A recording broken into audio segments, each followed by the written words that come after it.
Why do some people in the MBTI world loathe INFPs? What hidden tensions are brewing beneath the surface when it comes to this personality type? Today, we'll unpack why INFPs often get hated, from rare traits to misunderstood empathy, and hopefully help us all see one another a bit more clearly. First thing we're gonna do here is set the scene. INFPs, known as dreamers, deep thinkers, quiet idealists. But within the MBTI community, the very groups that celebrate personality, they sometimes draw pushback.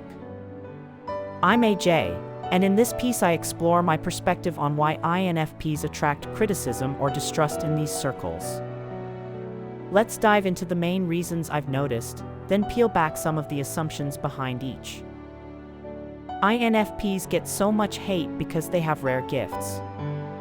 INFPs often bring things to the table that feel unusual or unexpected: emotional insight, creative perception, depth. That rarity can feel threatening to others. When someone does something uncommon, it challenges norms, and some people resist that. Next is that they're exceptionally resourceful.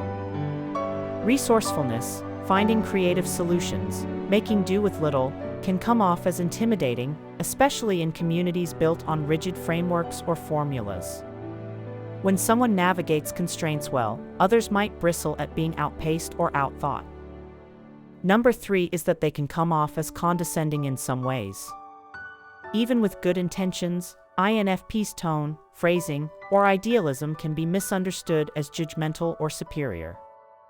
I've experienced moments where I've sounded condescending without meaning to, and I'm not alone. Next is that they live in the past. INFPs often revisit past memories, philosophies, relationships, not always with regret, but with meaning. But this backward gaze sometimes meets criticism in communities that emphasize the new, the forward, the trend. People may wonder, why are you still stuck? INFPs also have unpopular hobbies, some may say. INFPs may be drawn to art, obscure topics, alternative philosophies, just things outside the mainstream. That divergence can feel alienating to people who favor conventional hobbies or mass trends. INFPs also seem to get super lucky a majority of the time.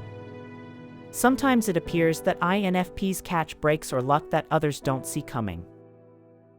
When outcomes are hard to trace to effort, others might interpret it unfairly, attributing success to luck rather than skill or insight.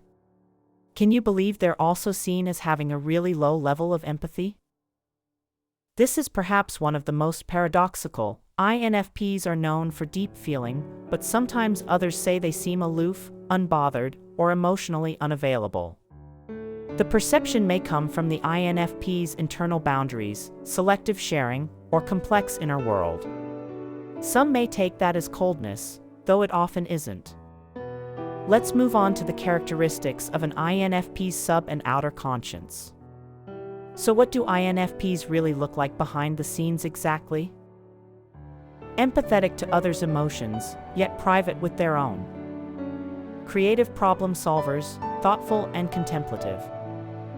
Highly internally aware, able to adjust mid-conversation. Analytical, yet non-judgmental. Loyal, flexible, sometimes restless in philosophy. They dislike shallow or small talk. They lean toward substance, meaning, depth.